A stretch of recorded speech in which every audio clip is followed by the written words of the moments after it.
do it. Okay, welcome Let's do it. Greyson Turner to the show. It's me. I'm so happy to have you. I'm so happy to be here. Thank you for having me. Yeah, so fellow Jeep owner. His Yes. pulled up. I was so impressed. I was like, okay, I like him already. Yes, I know that. As soon as you texted me to look for the Jeep, I was like, we're going to be friends. I know.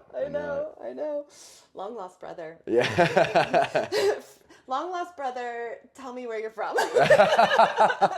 So, Get into it. I'm Greyson. I'm originally from South Carolina. Okay. Born and raised there. Went to college there. And then graduated college and moved to Austin, Texas in 2020. Oh, wow. How old are you? I'm 26. Oh, he's a baby. Yeah. I'm a youngin'. So yeah, I graduated in 2020 and moved to Austin actually to get my master's degree at UT. Nice. Which is in accounting. Nice. It's my day job is in finance. Very cool. So did that, but also came it's kind of like a two birds with one stone, get the master's degree and also the music scene in Austin was like something I was super interested in. Yeah. Coming from South Carolina, like there's a good music scene there, like in my hometown, and I went to college. There's a decent live music scene, but I kind of got the feeling that like it was nothing like it would be here in Austin. Yeah. So that was a big inspiration for me to come out here as well. Yeah. Had you talk a little bit about like as a kid. First of all, I just want to say I'm not an automatic country fan. Right. Would you call yourself country? I would call it it. Feels like it's so segmented these days. Yeah, I would call it. The way I don't usually describe it is it's singer-songwriter. It's somewhere in between like rock, Americana, and there's country flair and elements to it, but it's not really country. I agree. It's definitely not anywhere close to like Nashville country. Right. But it's more in like that like songwriter Americana country sort of vein a little bit. But there's also songs that are not really like that too. I agree. So, because what I was going to say is I think the very first song I heard of yours felt maybe like it was a little bit more on the country side. It was probably like what, Hanging Around? Yeah, I think so. Yeah. And so, but you came so highly recommended, and I always listen to a bunch, but it made me just remind myself like, wow, I don't automatically gravitate toward it. Right. However, as I dug into more of your stuff, the thing that sticks out about you for me is that I really feel like you mean what you say, and that might not sound as like a big as compliment as I mean it, but I really listen to a lot of music, and I can feel that part, and it really feels like that's why I also wanted to know how old you were, because it feels like you've really gone through some shit. and how special to be a person that can go through something and not only just be able to articulate it and digest it for yourself and your own well-being, but then your writing is really beautiful. Thank you. And then you sing it with such conviction. It's like green light, green light, green light, green light. You just keep like checking that box for me. And it makes me want to hear the next song. Yeah, well, and then what's cool about that is your next song that I hear is a little bit different. Yes. And then it's kind of like, that one's a little bit different too. Like your latest single is Seeing Red. Mm-hmm. And the first thought in my mind, because I write too, was like, what's the structure on this song? Yeah. I love that I'm like going, hey, what's he doing here? Right. Okay, so that's my spiel. No, that's like, I really like that because that means a lot. It makes me feel very proud of what I'm doing. You should be proud, man. I mean, I do just like try to be like very, very authentic in writing because I mean, I think it's the only way I really know how to write. Like, sure. I'm not very much of like a storyteller type of songwriter where I'm like creating these other stories. Right. I'm like really writing to like what I feel and like what feels authentic to me and my experience. And like as any writer would do, like sometimes you sort of make it more dramatic maybe than it really was in real life. Yes, you up the stakes, exactly. Yeah.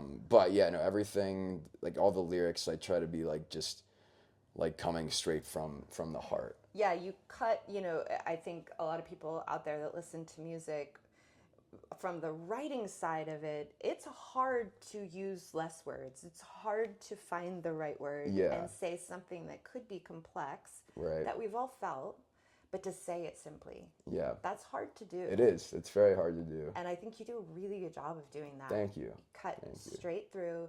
You're not overindulgent. Right. Yeah. And that's really cool. Yeah. I always I try to not be like overly metaphorical or try to be so deep that it just kind of loses the meaning, right. Yes.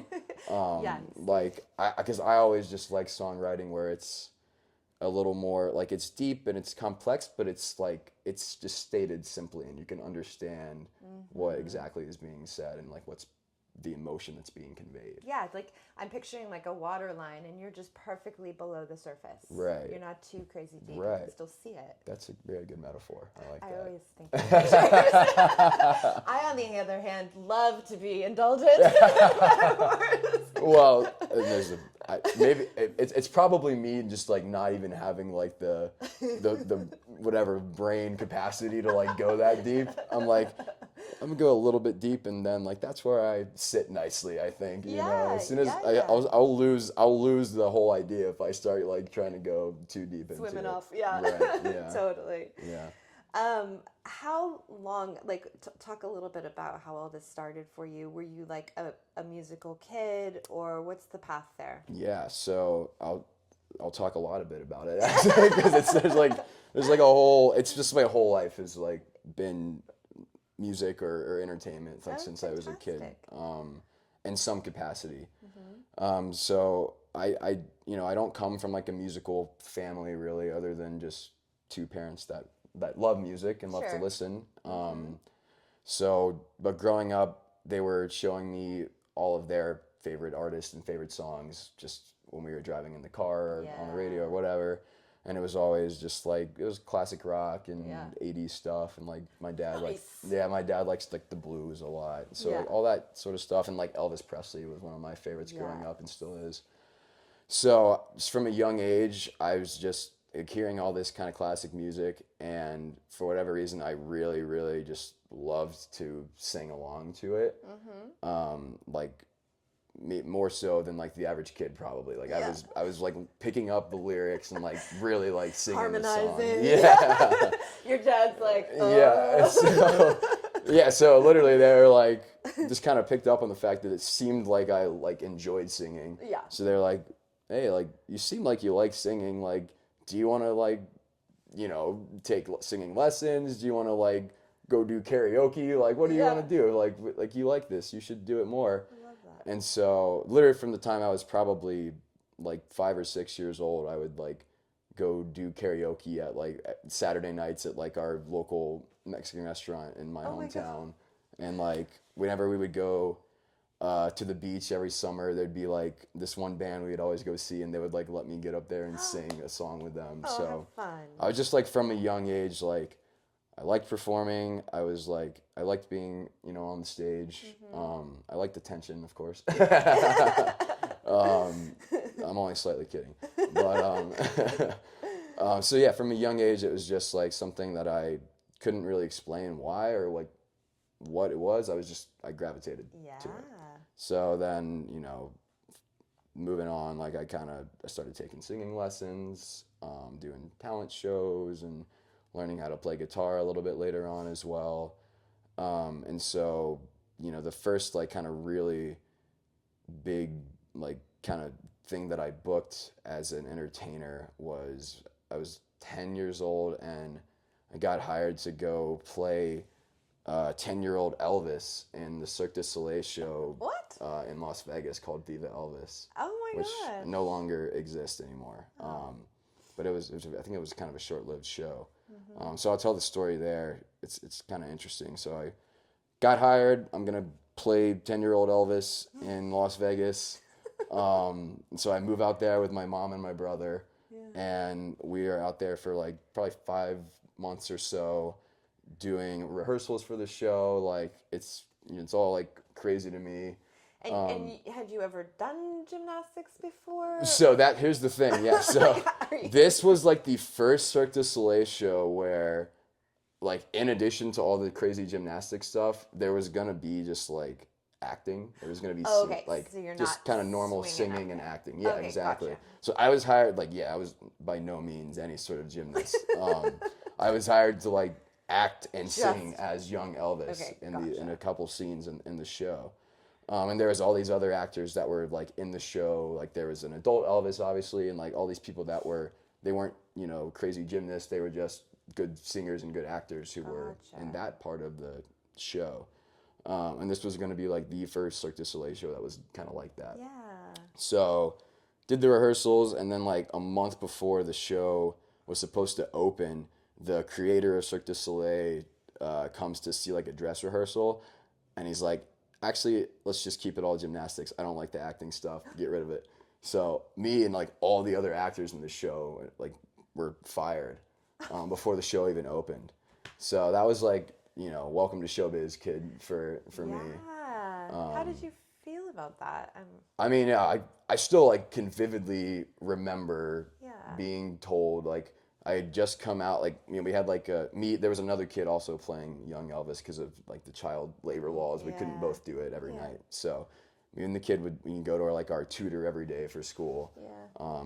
And before rehearsals or whatever. And then I remember coming out of like our tutoring session and like getting into the car with my mom, and she's like, so basically here's what's happening. And like I remember that vividly. I obviously was like crying. I was super upset. Yeah.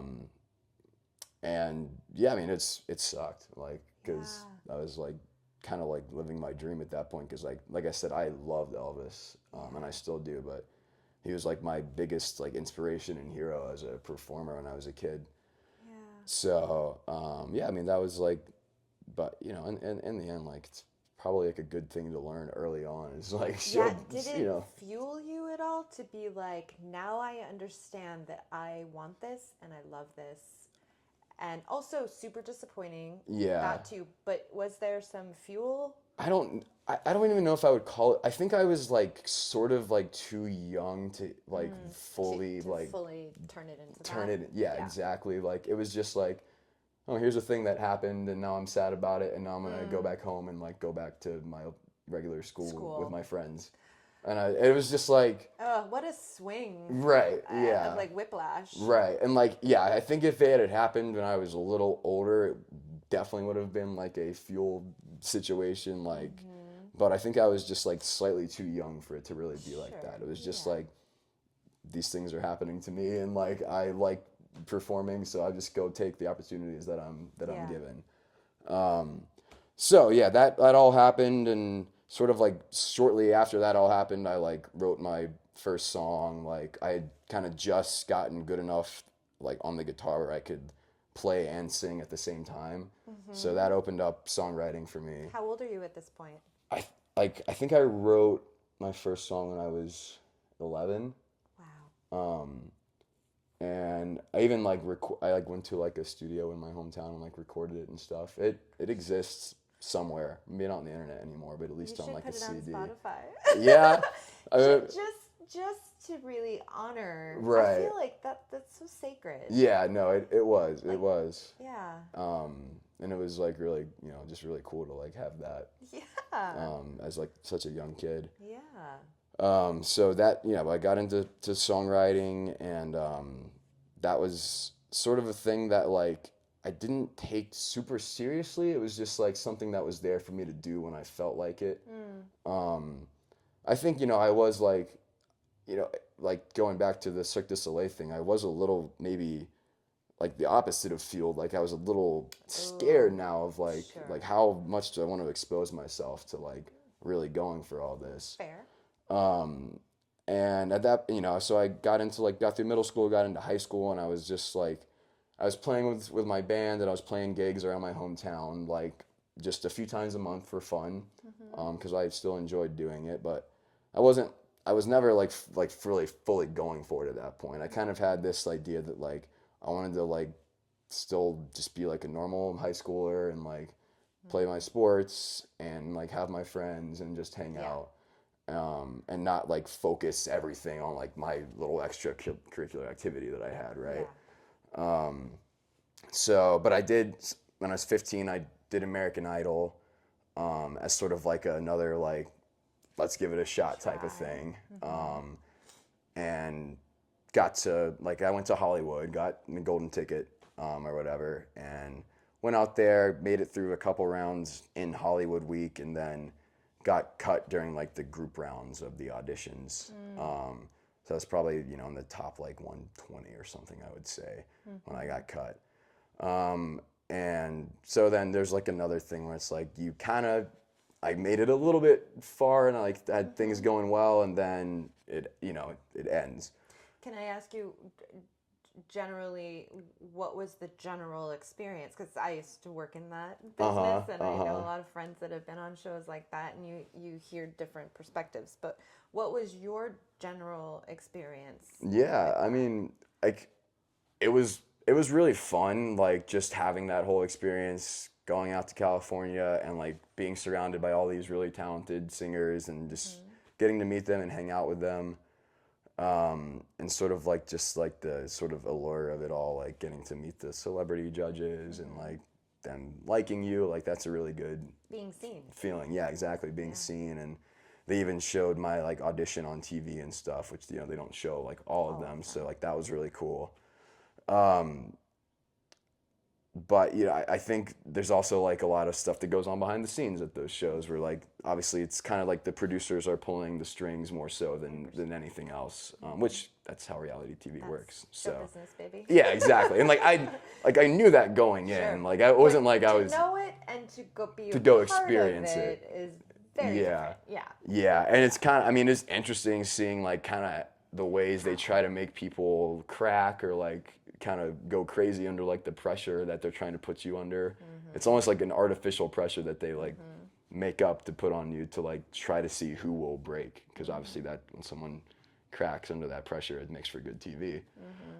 But again, I think, you know, I was 15, so like again, I was like too young to really even feel the pressure. I was just like, this is like just fun. Like I can't believe I'm out here doing this. Yeah, you're not at a place yet in your life where stakes are a little bit higher. Right. We really are kind of feeling the pressure of deciding, what are we going to do for our lives? Yeah, exactly. Even though where you are today, you're still so, I mean, I get it. And like, you know, it's just, right. I would say, right. in the grand scheme of things, you're still so young. Yeah, exactly. And most of the time I feel that way. I have to at least remind myself that that's like, true. Yeah. Yeah. Yeah. But yeah, no, I mean, it was a super cool experience, and like, you know, I was obviously sad when I got kicked off, but it wasn't like my entire life was ruined from right, that. and it's not, you didn't feel like your self-worth and your talent and abilities are being attacked. Right, no, because I was smart enough to understand like what was going on. It's reality TV. Like, you know, there's a million good singers out there, so there's a million reasons that you wouldn't make it far on American Idol, no matter how great of a singer you are. So, but I wrote a song on the plane ride home after I got kicked off the show, and this song is like a song I still play at gigs, and it's up on Spotify still. It's called Lightning in the Sky. And so I wrote it just on the plane ride home, looking out the window, and I saw like lightning strike off in the distance, and then like immediately just like wrote the song, and it just kind of is like about my experience and about like there's still like this storm within me that I wasn't going away just because I got kicked off American Idol, you know. I love that. What growth. Yeah. From Elvis to that. Right. Really Yeah, definitely. Growth. Definitely growth. But then again, you know, I get back and it's like, okay, well, back to playing gigs around my hometown and back to going to school. Friends, yeah, I was like, had my like little 5 minutes of like fame in my hometown, and then everybody's like, okay, well, he didn't really make it, so who cares anymore? Wow, people. Yeah.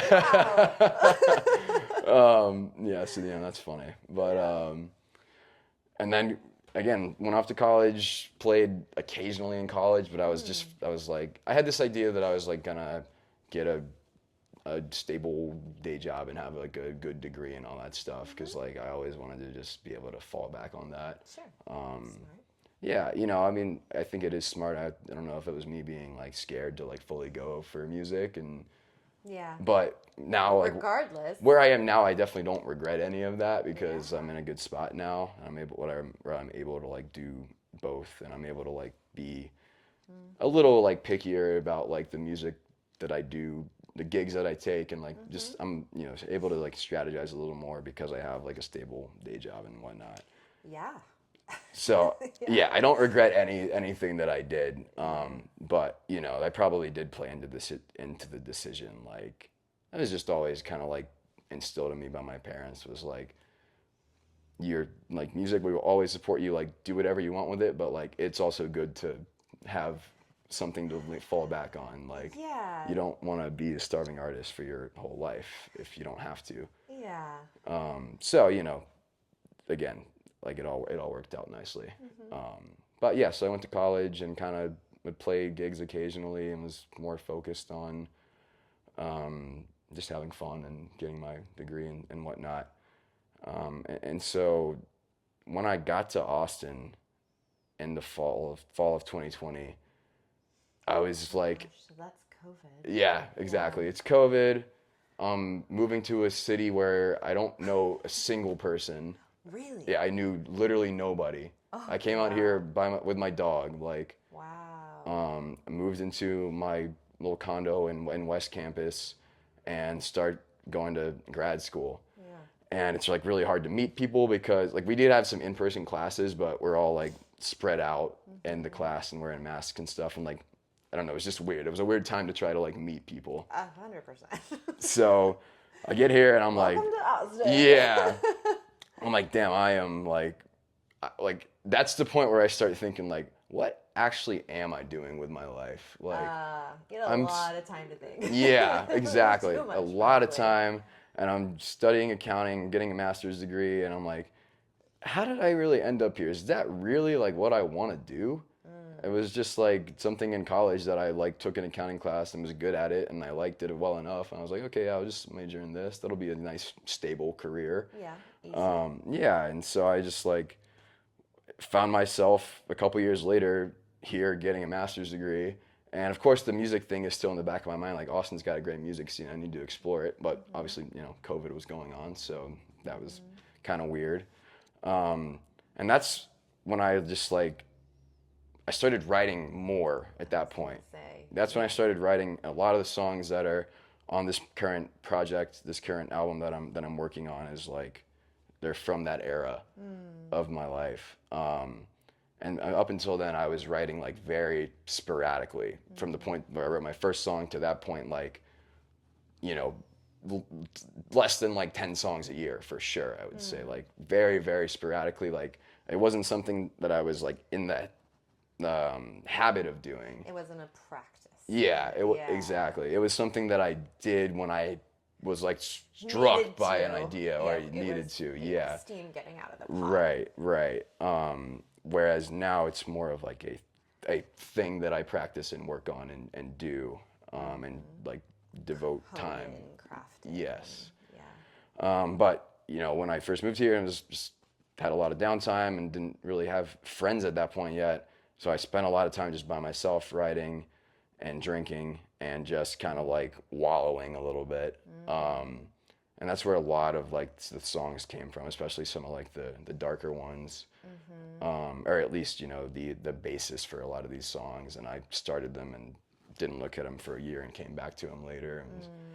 And so after I was here for like 9 months or so, at that point I had like made friends in school and I was like starting to like this my social life was a lot better than it was when I first moved here, but I still was like, I don't know like what I'm doing with this accounting stuff. Like it's not really what I want to do. And like if I go work in like public accounting, they're working 60, 80 hours a week. I'm not gonna have time to play music and do that. So I'm like, what am I doing? And then I think it was like April of 2021, I got my first gig in Austin at the Blind Pig on 6th Street, where this happened. I went in there like, one night and their guy, Joe Vega, was playing. He was like their house musician, great guy. And I gave him a tip and I asked him if I could play a song and did that. And then they started like booking me there. So yeah, that was like, because at that point I was like kind of gonna go crazy if I didn't like start playing music again. Yeah. Like in a place that was not just my room. Yeah. So, so I was. Let it come out. Yeah, exactly. So started playing at a couple bars on 6th Street, and that just kind of got me into the scene, and I met people and made connections and all that.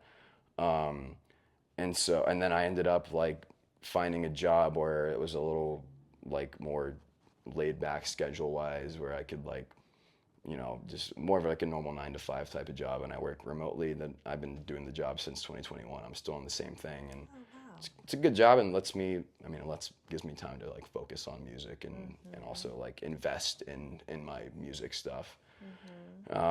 So yeah, I mean that was such a long-winded explanation from like 20 minutes ago when you asked the question, but no, I love hearing the path because everyone's is so different, right? And you just never know what is gonna happen, and even something like American Idol or the Elvis thing, that is in the moment not what you wanted, right? And you'll see as you keep getting older and older. This old lady has a lot of perspective, but it's amazing to look back and look at these left and right turns and think it's perfect. Right. Yeah. Do you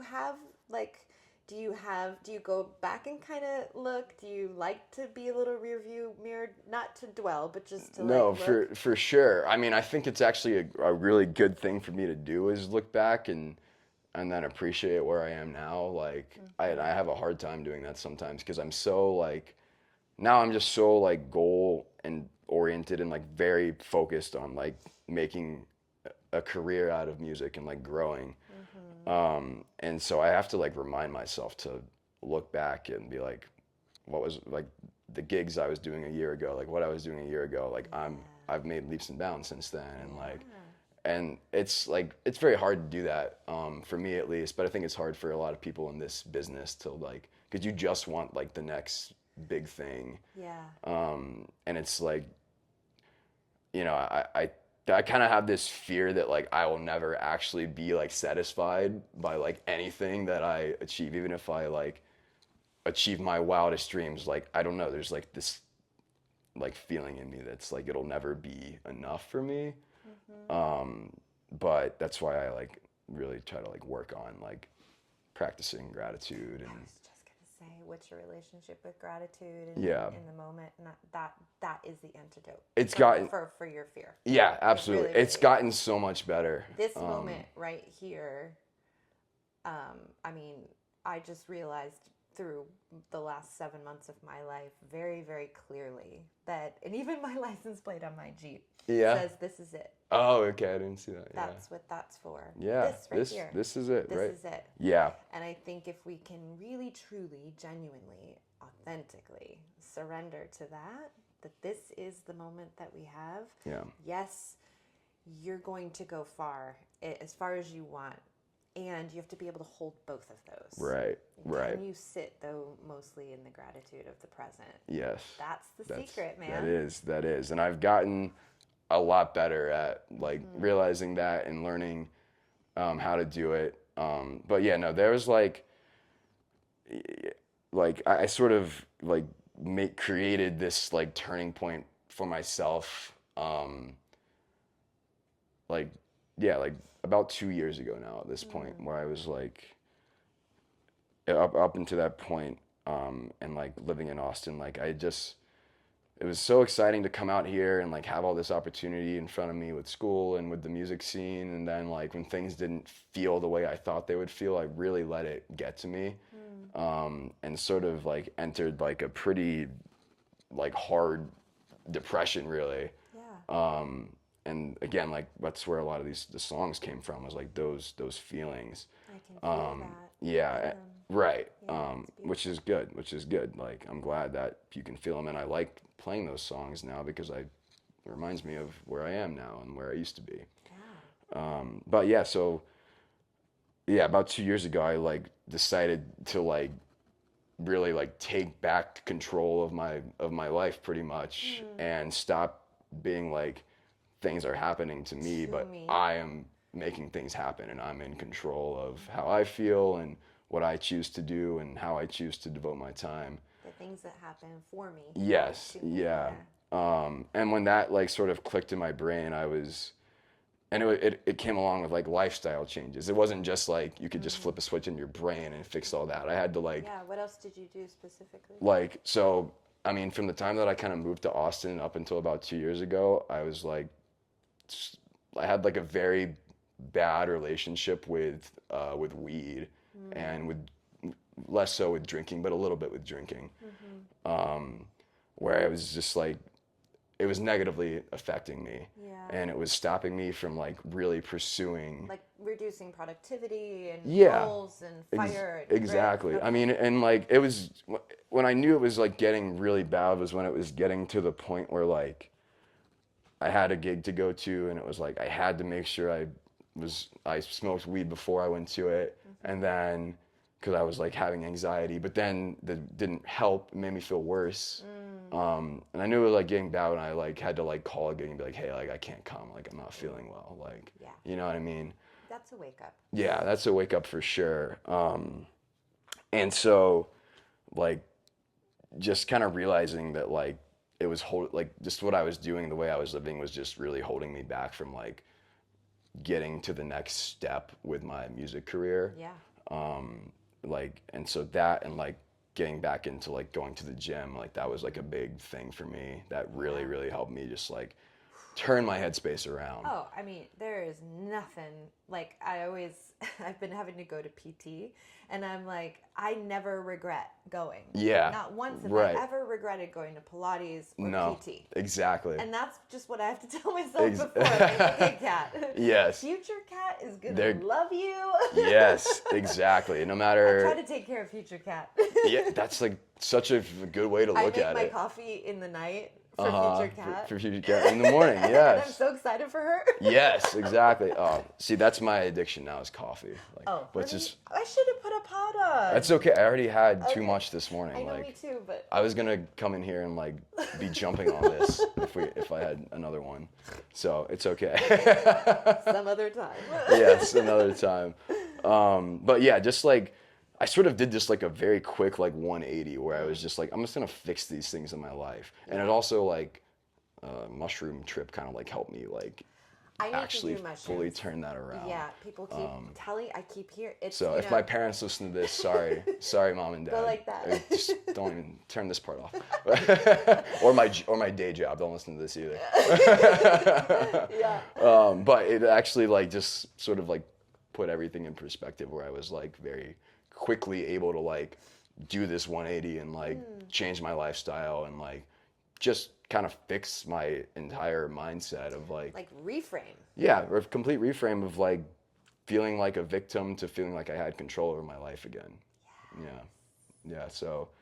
And how does that impact your creativity? Yeah, it's done so much. It's done wonders for my creativity. Has it? And actually, yes, because now I feel like I can go back to the place where I was and I can pull from that, like when I write songs. Yeah. And I do that still. Yeah. And like, I'm just a lot more in touch with like how I feel, and I'm not foggy, you know? So it's like really helped me a lot. And again, just like with the motivation to like actually make myself be like write music and work on it.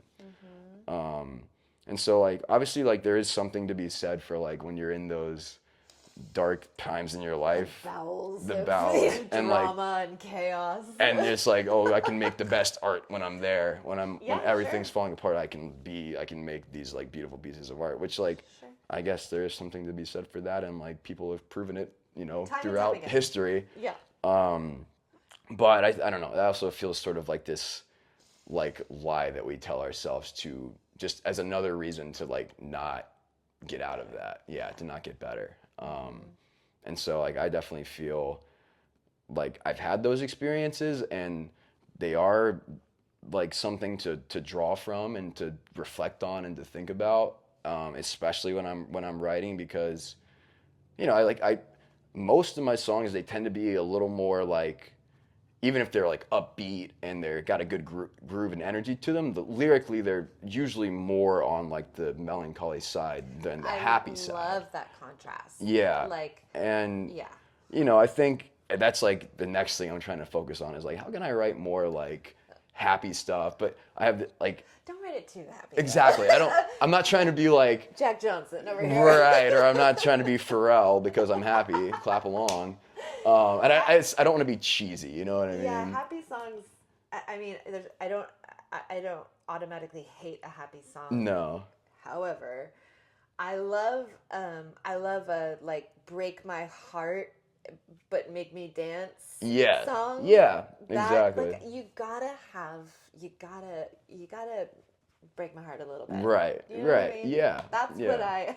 And there's like, that's like where I feel like my strength is like making songs that are like, they can still be fun musically and like and you're melodically. Really good. Like, you have great hooks, you have great changes, you have great, like, you'll pause, like Seeing Red. Yeah. Like, you have these great moments, and I'm so, my mantra when I'm listening is like, okay, you have 25 choices in that moment. What are you going to do? Are you going to not do anything different? Like, do something different. Right. You do that really, really well. Thank you. Like, Thank you. Keep making choices. Right. So when I'm listening to your song, it's like, you don't lose me. Right. Good. Because you're actually making choices. Yeah. Well, you gotta, and yeah, that's kind of like the whole thing. You gotta make choices. Does. But like, even when like, going back to like the overall, like what I was talking about, where like when I was like living this really unhealthy lifestyle, like I wasn't making choices. You know what I mean? Like, yeah, you were being. I was just being reactive, like hammered on by the universe, or at least that's what I told myself. That's what I felt. Yeah. And then it's like, oh, like once you realize like you just have the power to make the decisions in your life and make the choices. Yeah. It's the next choice. Yeah. It's just right here, and then it's right here. Yeah. So like it all. What a shift. I know, like, and even with the songwriting, like, yeah, it's like when you have that, when your mindset is that you have the power to make the choices, it can even affect this, just like the writing, like. Well, I think it has. Yeah. Because that's one of the first things that came up while I was listening to your stuff. Is like, this kid's making choices. Yeah, and I think even if you listen to like there's a difference in songs that I wrote, you know, this year or late last year versus the songs that I wrote in 2023, like, and they're both there's songs from both periods on the album, right? So, and I think, you know, I you know, I'm biased, but I love all the songs. they're mine, but you can still like, you can tell the difference. Whereas like, I think I've gotten more like, I'm just making better choices and more dynamic. Yeah, I'm going on more of like an up and down throughout the song versus like staying at one level the whole time. Yeah, and it just, because the brain, you know, when we're listening to music, we want repetition, we want resolution, and the brain is always going to be predictive. Right. And so, but like when you trick me, then you hook me. Yeah. And then I'm like, then my brain is leading and it's going, oh, no, we're going to keep listening and we're going to see, is it going to be a repeating chorus? Is it going to be a non-repeating chorus? Right. Like, so it's brain science. Yeah, and it it's is fascinating. It is. So I'm always, my ears perk up when I listen to people like you, because I pay, you know, I'm always paying attention to that stuff. It's just fascinating. Yeah. Well, thank you. And like, I mean, I think it's like, you don't want to ever do something that's super predictable, really, when you're writing. Like, I know. I mean, maybe there's like moments maybe where repetition is good. Great.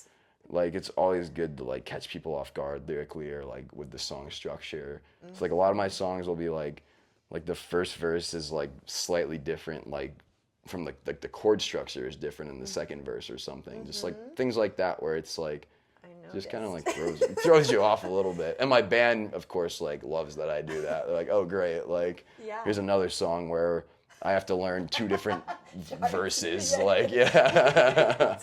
Yeah, so. You, Greyson, but it's so good. Yeah, I joke about that with one of my buddies who's a musician in town, and our answer to that was like, cool songwriting, bro. Yeah, very cool, dude. Cool, very cool. Nice. So now you've been in town for 5 years. Yeah. And do you feel like you're just starting to, I mean, I've just become aware of you, but Yeah. like you seem to be really making some good traction. How are you feeling along this section of the road? Yeah. I mean, so the beginning of 2024 was when I started going into the studio. Which studio did you? I go to Studio 601 With Eric with Harris Eric and Mike. Yep. Yep. I love those guys. They're the best. I just love them. Yeah, they are like truly like the nicest guys and so talented and incredible to work with. So sweet. And like, I mean, as a person, when I come in there with a song that I've written on an acoustic guitar, like they're so good at like fleshing it out, Hearing like it and yeah, like, and creating like yeah. the full masterpiece of it all, and like producers are so underrated. yeah, oh yeah, and when They you have really, really are. well, it makes all the difference when you like when you work with a producer that just like is more there to just track everything and mix it versus like they're there to be a creative partner with you. Yeah, I like, always say they're like a member of the band. Yeah. Like they have so much influence and so much vision. Yeah. Good ones too. Yes. And yes. they can take something that again was written so simply and they can hear what Yeah. it's supposed to and they Right. how about this? Right, exactly. And so like just from working with them I've gotten better at like doing that a little bit myself. Yeah. And so but like when I go in there and sometimes I still I don't know. I can't hear like what it's gonna sound like when they're so good at like just like let's all work together to figure it out. Yeah, what about this? What about that? Right. Like, there's so much power in what about. Yeah, exactly. and having that safe space. It's like collaborating when you songwrite. Yeah. It's that like total safe, let's try everything and anything and see kind of what sticks. Yeah, and like they just have like such open, nice personalities that you don't feel scared to throw ideas at them. Yeah. And vice versa. Like we've got that trust now at this point. We've been working together for over a year now. Yeah. So yeah, January of 2024, I go in there after I had met Eric, and we do my first song called Half a Man, which came out in November of last year. And so from there, I was going to 601, once or twice a month, basically throughout all of 2024, and just working on all my songs. And like I think we got like 5 done, and then I put out Half a Man in November, and then just kept coming back and like I kind of like bumped the speed up a little bit. It was like let's start, because I wanted to be able to put out a song every month was my goal, which I've been doing. And so yeah, like all of last year was sort of this like this build up and like this work period, this like let's grind and work on these songs. And like obviously I was still playing gigs. I've been playing gigs consistently since May of 2021 or April of 2021. Whether it's just random bar gigs, and for a while I was like lead singing for a band, American Megafauna. Yeah. And I do a lot of like wedding gigs and corporate events and stuff like that. So I've been consistently playing, but I wasn't focused on Greyson Turner as an artist really until last year. And again, I didn't have the wherewithal or the clarity to know that that's what I really wanted to do until I like kind of turned my life around a little bit. And then that's like, now I feel like, then I felt like I had the bandwidth and the clear vision and the drive to go for it. And so, this year, like 2025 has been like the first year where I've like really felt like I'm doing something as a solo artist, as a singer-songwriter, and I'm like starting to like really plant myself in like the Austin music scene, like more so than I had been. Yeah. Because I mean, there's so many people that just play acoustic gigs all over town at bars and stuff, but like, and I was so happy to do that. Like I love doing those gigs and it's fun, but this is the year where it's like I want to be a name in the Austin music scene that people know. That community piece. Yeah. You're right. It is different than just because you play doesn't necessarily mean you're in that community. Right. It's like a fabric. Yeah. That's here. That's Exactly. so beautiful. And like, and the Austin music community is like very supportive and very collaborative. But there are, like, as with any kind of community, there are like levels and cliques Sure. to it, right? Yeah. And so instead of feeling like, oh well, I'm not in that like clique or I'm not up that level yet, it's like, how do I get there? And like, just kind of taking the steps to like get higher up in the music scene and play like those kind of bigger venues and stuff. More desirable. Yeah. And so I feel like this year it's finally like starting to happen, and it's like, again, like I have to be very cautious of like how much I let it affect how I feel, because like, I don't know, the other week I was like, I booked I'm opening for someone at Antone's, and that's like a dream come true to me, because since I've got to Austin, Antone's has been like on the list. like maybe one day I'll be able to play on that stage, and like finally we'll get the chance to do that. And so I was like on like cloud nine, like feeling that, but then like something else can happen where you don't get some other gig you wanted, or whatever, and then like it knocks you back down and you're like on the ground again, after you're like being so high up. So like, I guess what I'm saying is like, it comes back to like that gratitude and feeling grateful just for the opportunities that I'm getting right now, and not thinking, like, still having the drive to keep wanting to climb, but not like letting that define my self-worth, Yeah, we had a saying in TV ages ago, and it was like, okay, next.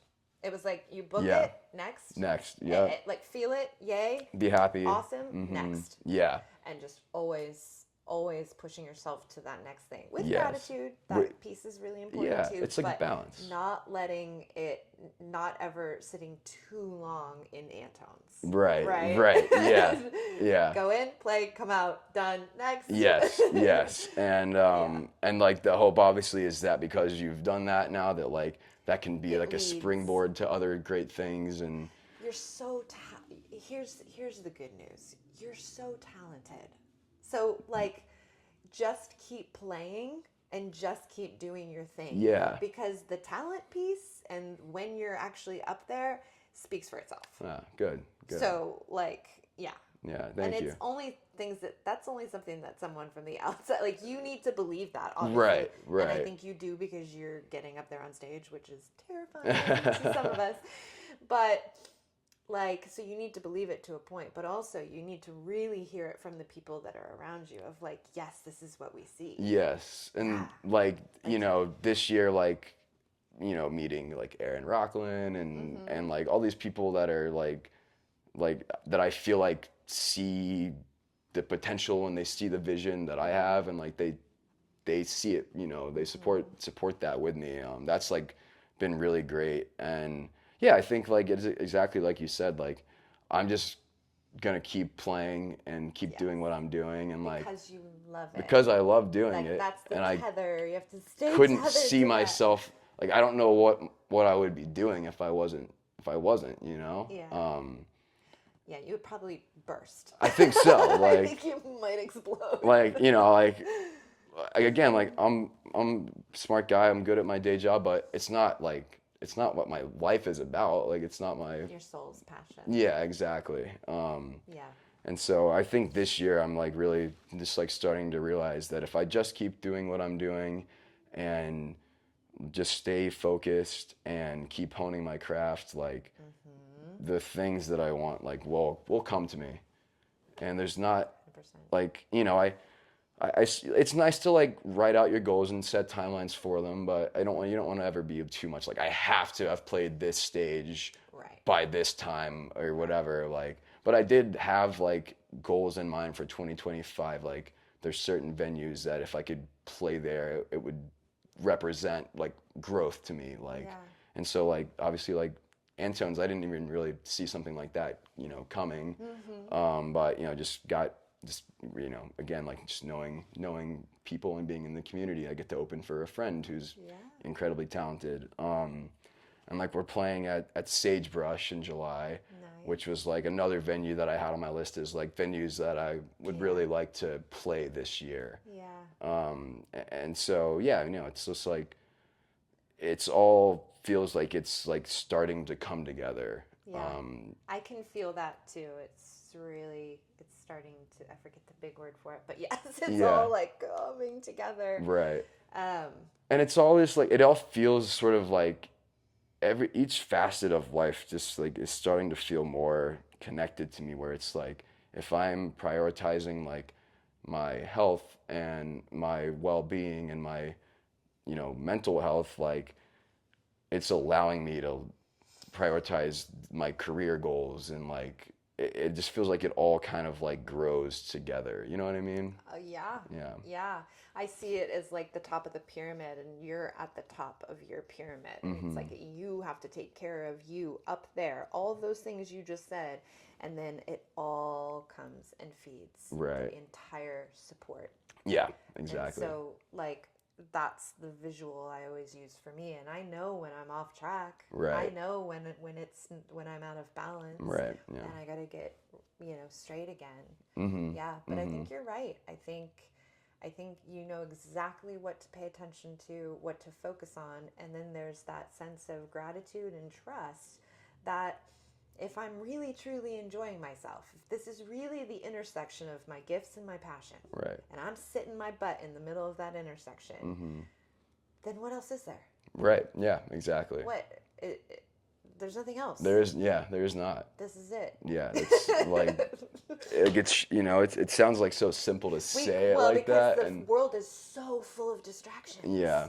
Grammys and this and gold and like all these shiny things.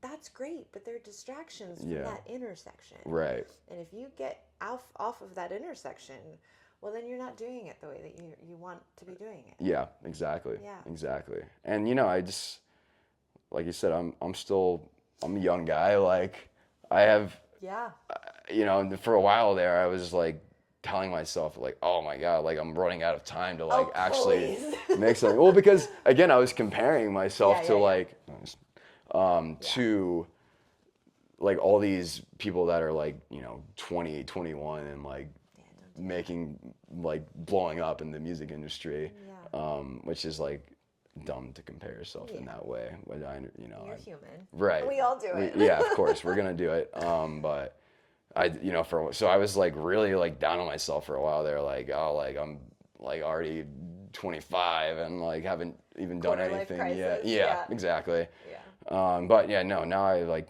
am realizing that I've still got so much time to just like keep growing and keep like just like as long as I'm happy and like pursuing my passion, like it'll all come together like it's supposed to. And you're happy. Yeah. Yeah. And I feel like my motto has sort of always been it'll just all work out. And then when I kind of fell away from that, it's like when I sort of lost my vision and lost track. And I've gotten back to that where I'm like, it's all gonna work out fine, because like it always does. Yeah. Like even if it's not the way you thought it would, it's still, you're all right. You're all right. Yeah. It's a really good perspective to have at such a young age. Someone told me a long time ago, I was like freaking out. I was 18 on my own and freaking out about money. And I remember sitting on my bed, and my boyfriend at the time, was still a dear, dear friend, was like sitting down looking up at me, and he just took my hands and he said, "Kat, you will always be okay." Yes. And I have cemented, tattooed that on my brain for 30 years since then, of remembering that and calling on that, to trust that and to know that, and then to go, hey, he was actually right. Yeah. I've always been okay. Yeah. I've always been okay. Yeah, so it's wonderful that you know that and feel that, and that it's yours, that you created that for your life, because gosh, I wish everyone could have that. Yeah, no, it's definitely much easier said than done. Sure. But I think like I gotten to the point where I like again, I just feel like I have control most of the time over my stressors and my anxiety and things like that, to where I don't let them like, it's like this level of like the initial feeling of something, like that ping that you get, whatever, like Yeah. you can either like I feel like you can either let that be everything, like that's the what you feel and what you think, or you can let that hit you and then sort of like let it go through you and then like logically sort of think about like how do I want to feel about this? Yeah. Like Yeah. How first of all, how do did I it feel? make me feel Yeah. initially? How do I feel? Yeah. Name it. Mm-hmm. Wow, shit. I'm feeling really, really in like fear Right. now. Okay, let's sit with it. Right, exactly. And then like, because it will go away. Yeah. And then, but it's the relationship that we have with our feelings Yeah. that we tend to like then try to push and control. Mm-hmm. So, Yeah. gosh, you're in good shape. So proud, mom and dad, of this boy. Yeah, they're very like supportive and just truly the best. Kudos to that. They sound like they did a wonderful job of modeling. You're like, oh, maybe not. Yeah, they did. Yeah. No, but parenting is hard, dude. I have 2 teenagers, and I love it, and it can get so hard and dicey. I'm and, sure, and yeah. uncharted territories because we don't really. I still feel like I'm 18. Right. Right. So it's so encouraging to see a 26-year-old like the future of our turn out well. Yeah. Well, beyond well. Thank you. Yeah. I think I'm doing all right. You know, it's like. Yeah, I'm not just up here giving a facade of well-being. Yeah. Like I do feel like it feels like you actually that are doing like you know living how I practicing what I preach most of the time and like just trying to be consistent. You know. Yeah. I love it. Let's tell everyone. First, I want to make sure people know how to follow you. On Instagram, it's at Greyson Turner. Yeah, sorry. but so it's Greyson, Greyson with an E, and then _ Turner is my Instagram, and you can find my music under that name, Greyson Turner. It's on all the streaming platforms. Yeah, follow him on Spotify. It's so good. As I said earlier, it's like you don't judge one song because you have such an ability to kind of play and be a little bit different, and I love that. Yeah, thank you. Yeah, and like, you know, it's sometimes I'm like, are these songs like too different to be on the same album? But then I'm like, I think what I'm doing is just like it's my sound. You know what I mean? Yeah, I was you were saying that, and I'm like, but it's your voice. It's like a jet stream. Right. It might dip and go, but it's your it's still like my sound, and it's my voice, and there's like that's kind of like the through line through all the songs. Even if like if you wanted to like bucket them into music genres very strictly, they could go in separate ones. Yeah. But like I just, you know, I don't think about music in that way. Yeah.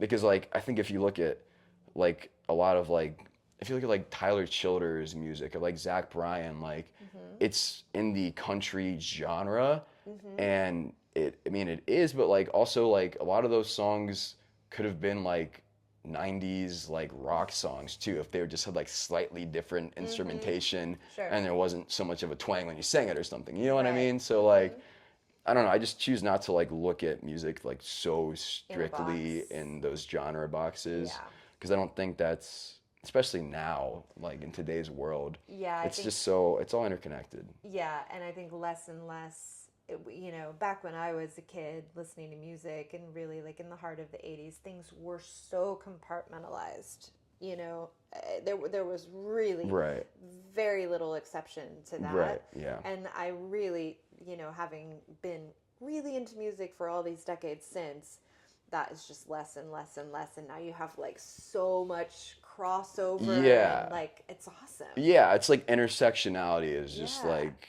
a big trend like in the world overall. And you can see that in music too, where it's just like all kind of these blurred lines a little bit. And your voice is so strong.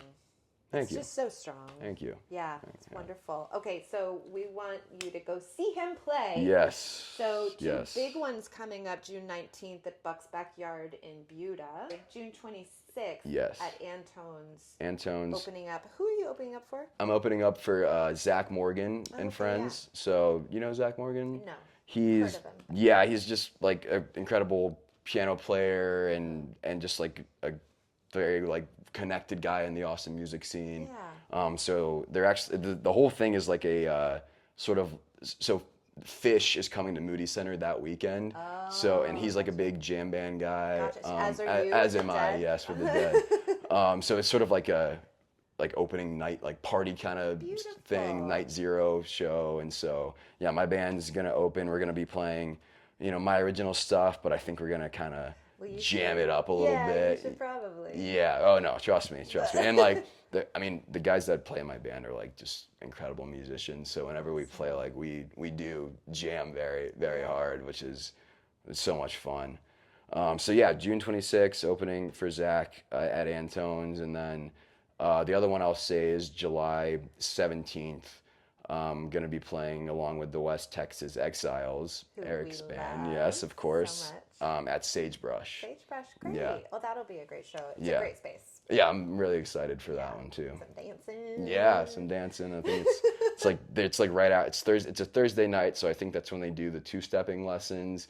So then it'll be two-stepping into the Exiles will play first, and then we'll be after them. Okay, I'm gonna have to put that on my calendar. Yeah, I that's love two-step. Yeah, that's gonna be fun. It's so gonna be fun. And I Come wanna out. see you play. Yes, it's two birds with one stone there. Okay, cool. Thank you so much for coming on. Yeah. It has been an absolute pleasure to meet you and to sit and to listen to your music and then get to sit and talk to you. Yeah, thank you so much for having me. It's been a lot of fun. Yeah. I appreciate it. All right. Yeah. Well, that does it for this episode. Follow Greyson Turner. And do that. We will see you next time. Yep. Bye-bye. Bye.